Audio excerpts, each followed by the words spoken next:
Was the school you attended close enough for those who were bused in to walk? No, not at all. See, there's a hidden bias right there that you weren't even aware of. Absolutely. Well, there's a lot of hidden biases that I wasn't aware of that Yeah, when you look back at, you realize. yeah. But there was not any overt perceptions from that standpoint. But what's become more interesting, and I don't know why it hadn't hit me before, but I think now it has. I grew up privileged, and we had a Black housekeeper. Yeah. So we Okay. had a woman who lived in the house and took care of us and helped us get to school and fed us and took care of everything. You had a nanny. I had a nanny. We called her a housekeeper. I know. Yeah, but I had a nanny. No, And I'm just being a little provocative. I'm not trying to criticize. we had a nanny, but again, it didn't. I mean, I learned a lot of soul music from listening to her. Did you learn how to dance? No, that's just not in the gene pool. Sorry. Welcome to Peter and Phil's Courageous Conversations, a podcast addressing race relations and social issues in hopes that you'll be inspired to do the same. Now, let's begin our conversation with your hosts, Dr. Peter Weinstein and Dr. Philip Nelson.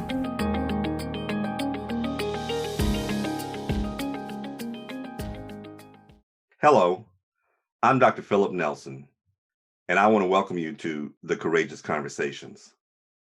The death of George Floyd sparked a conversation between myself and Dr. Peter Weinstein on social and racial issues during the summer of 2020. We'd like to share that conversation with you. Today's podcast is entitled Peter's Nanny. Please enjoy. So, why don't you tell me about your childhood?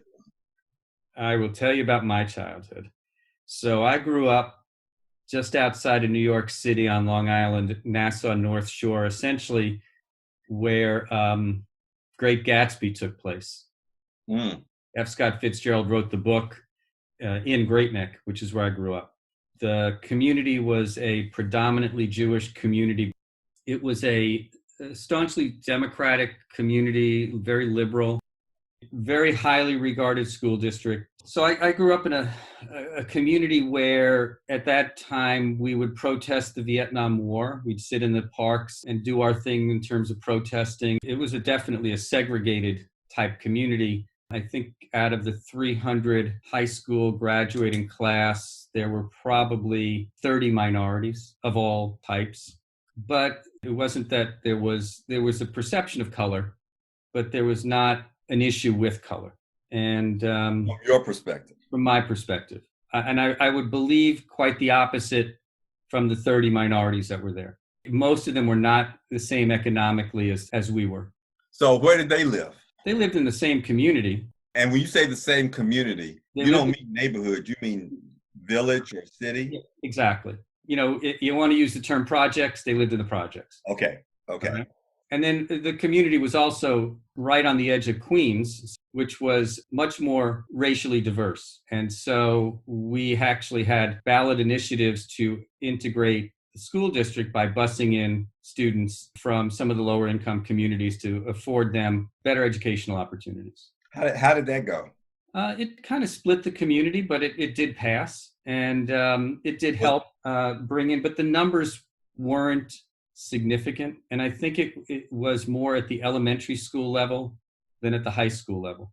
The high schools were working at capacity, but the elementary schools were not. And there were plenty of them. So as a kid, I heard my parents talking about it. What grade were you in when they started busing? Elementary school. So 4, 5, 6th grade, something like that. So you saw people bust into your class? Correct. You just thought they were part of the community. I wasn't knowledgeable enough then to understand that they were really being brought in 20-minute bus ride, 25, whatever it was from that standpoint. Yeah, you didn't care. You got school the way you got school. They got school the way they got school. Right. Did you take the bus to school, or did you walk to school? I could walk, or I could take the bus. The bus was free, so it all depended. Nice weather, I would walk, take the bike, ride the bike. Was the school you attended close enough for those who were bused in to walk? No, not at all. See, there's a hidden bias right there that you weren't even aware of. Absolutely. Well, there's a lot of hidden biases that I wasn't aware of that Yeah. when you look back at, you realize. Yeah. But there was not any overt perceptions from that standpoint. But what's become more interesting, and I don't know why it hadn't hit me before, but I think now it has. I grew up privileged, and we had a Black housekeeper. Yeah. So we Okay. had a woman who lived in the house and took care of us and helped us get to school and fed us and took care of everything. You had a nanny. I had a nanny. We called her a housekeeper. I know. Yeah, but I had a nanny.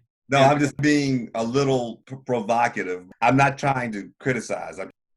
we had a nanny, but again, it didn't.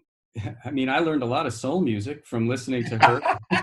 Did you learn how to dance? No, that's just not in the gene pool. Sorry, but it didn't impact me because she was really part of the family, and she was with us for 30 years. And her husband, who was a he fought in Korea, World War II, and Vietnam, and did a number of tours. To come and stay at the house with us. They also had a house in New Jersey where their kids were growing up and being raised. She was at my wedding. She was at the bar mitzvahs.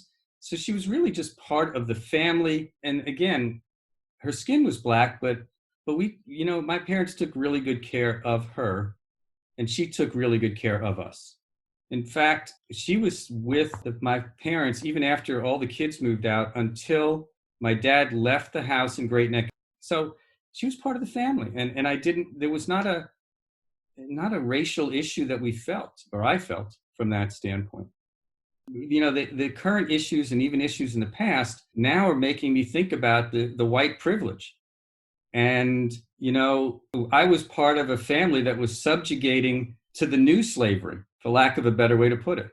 So I got so many questions to ask you about perspective and timing and everything else. You said several times, race wasn't an issue. Right. And it's clear you mean from your perspective. Correct. First of all, so far we're talking about you as a boy. Correct. Till 18. Well, actually, I was thinking about the first time you made that statement, you were still in elementary school. Correct. Right? Yeah. And I accept that.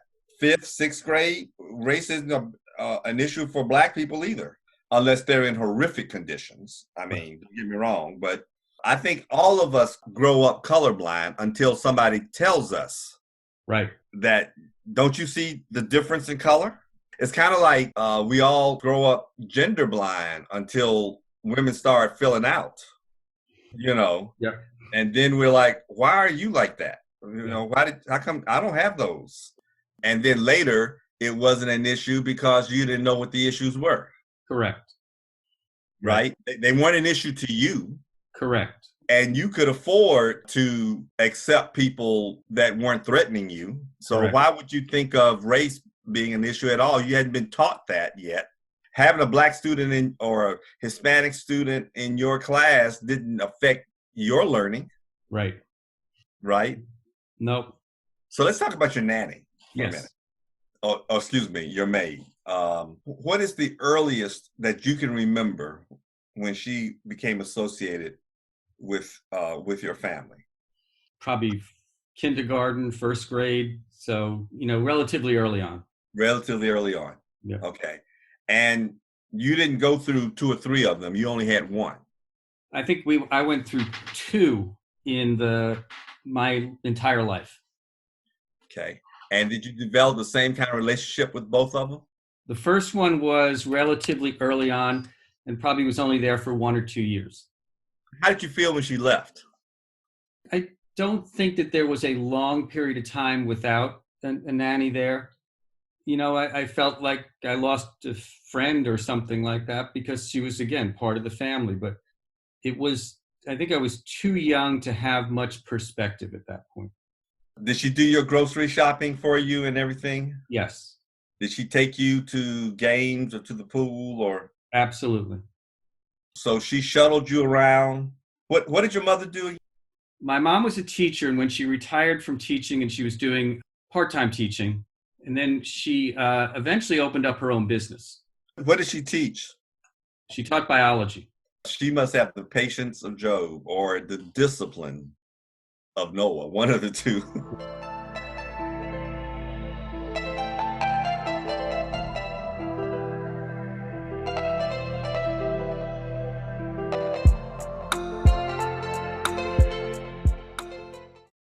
I mean, I know growing up in New York that Harlem into the Bronx was where the blacks lived. Mm-hmm.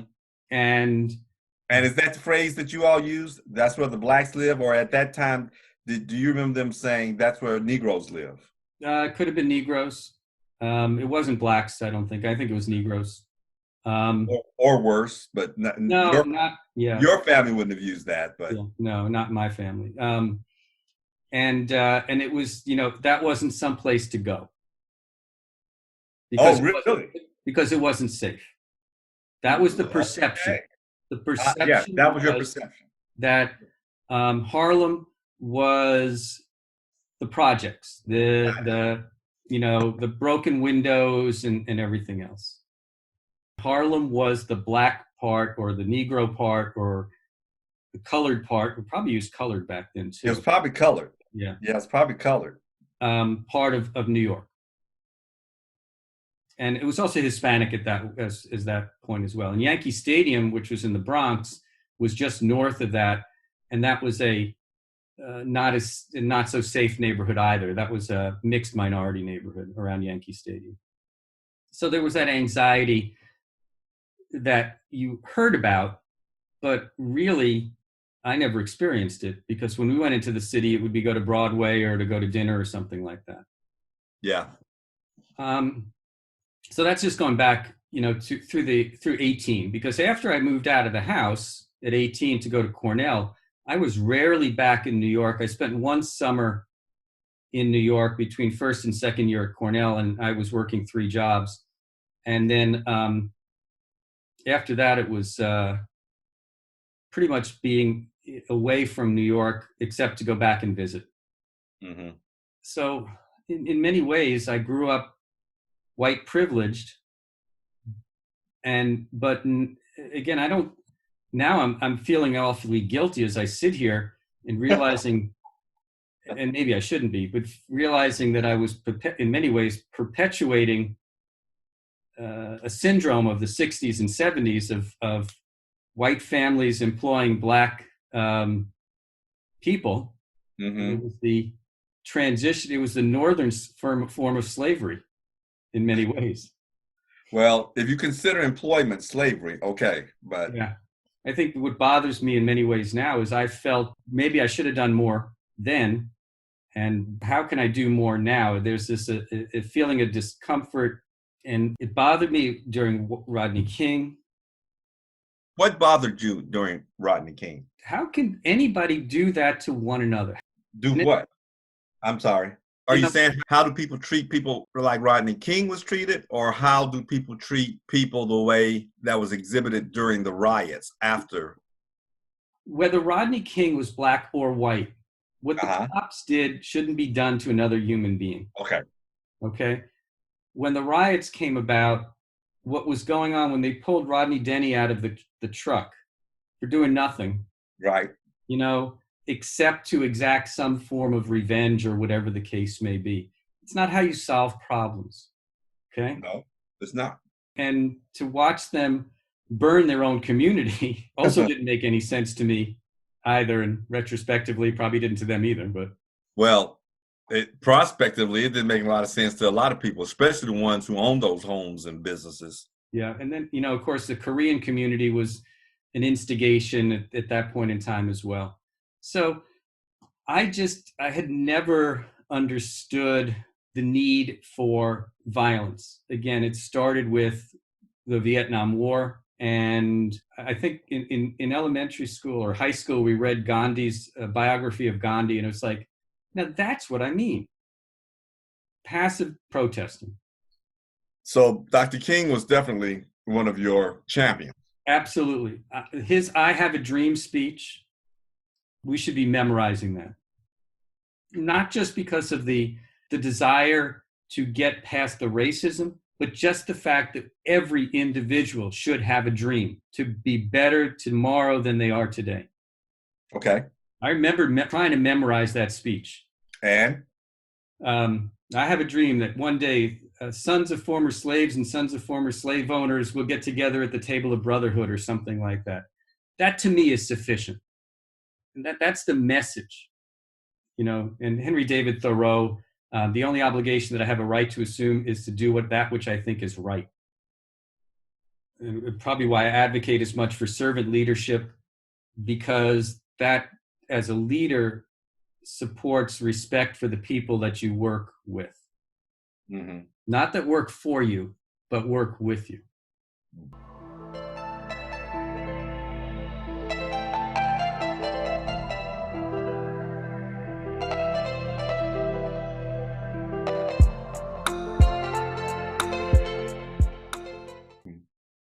So let's go. Yeah, let's get back to this idea of working for you. Tell me more about how you feel that you might have supplanted the slave master by employing Black people. It's a retrospective thing, because back then it didn't dawn on me in any way, shape, or form that it was the wrong thing. And maybe it wasn't the wrong thing. So what particular time of your life are we talking about right now? Right now. Right now. Right now. How many Black people you got working for you right now? I have no Black people working for me right now. Of course, I only have 3 people working for me. Okay. So when did you have Black people working for you? In practice. That's what I'm saying. What part of your life was that?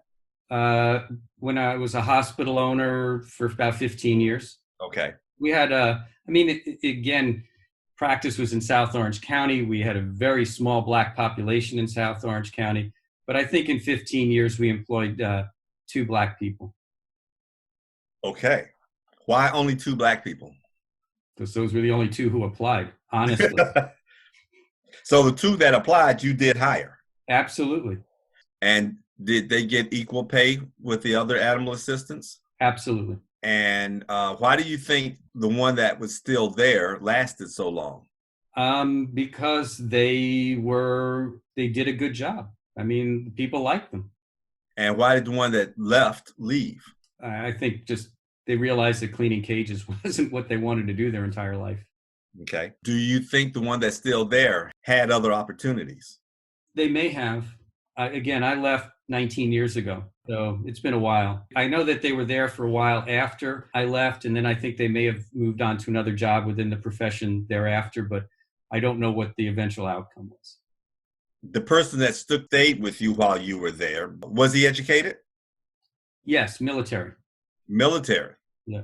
Wow. Was there room for growth? Everybody could grow in any way, shape, or form. We helped people go to tech school and vet school. We gave them plenty of continuing education if they wanted it. And you provided him that opportunity? Absolutely. So you hired the 2 Black people that darkened your door, no pun intended. Oh, thank you. And you paid them as well as you could. Yep. Paid them equally to everybody else. Yep. You believe that you provided them the same opportunity as everybody else within the business. It was a small business. Yes. So why do you feel guilty? Just about those 2. Those 2 don't bother me as much. Okay. It goes back, I think the guilt goes back to the maid, the housekeeper, the nanny, and retrospectively looking at that as not understanding then what I know now. Okay. But why is there guilt when you were 5 years old and you didn't pay the nanny? Right. You didn't set the schedule. No. You were actually the reason she was getting paid. Yep. I don't know. This goes back to the original premise of some of our conversations. Right. I don't know. I'm playing unlicensed psychiatry here. Yeah. Well, thank you. I'm trying to pick it apart because part of the courageous conversation is to unravel the useless feelings. Oh, yes. That is definitely where I'm sitting right now. You know what I'm saying? Yep. Some of these feelings don't help us. They only set us up for misinterpretation. Some of the feelings you are having, you're going to have to face logically and realize I had no control. Yeah. And I shouldn't be embarrassed or guilty. It's kind of like saying, if Henry Louis Gates Jr. Did your family tree and you found out that one of your ancestors owned a slave, that's just interesting history. Right. There were some black slave owners too. If I found out that happened, that's just interesting history. I don't know if I'll be embarrassed by it or if I'll tell anybody else, but I didn't do it. And it might explain some of the lessons I learned from my parents. It might put some of those things in perspective. And it might cause me to challenge some of the things I accepted once I knew it. But that's different from adopting the responsibility of something you had no control over. Yeah, I think that's a lot of the case is you did a very good job of psychoanalysis there. There's nothing I could have done. Right. This is 50 years ago. There's nothing that I've done in the last 50 years either. Yes. And so I think where I'm sitting right now is feeling guilty for something I had no control over, feeling embarrassed for not having done more in times when maybe I had control, and reaching a point in time in my life that I feel a desire to be more influential in the outcomes that I have, the ability to create.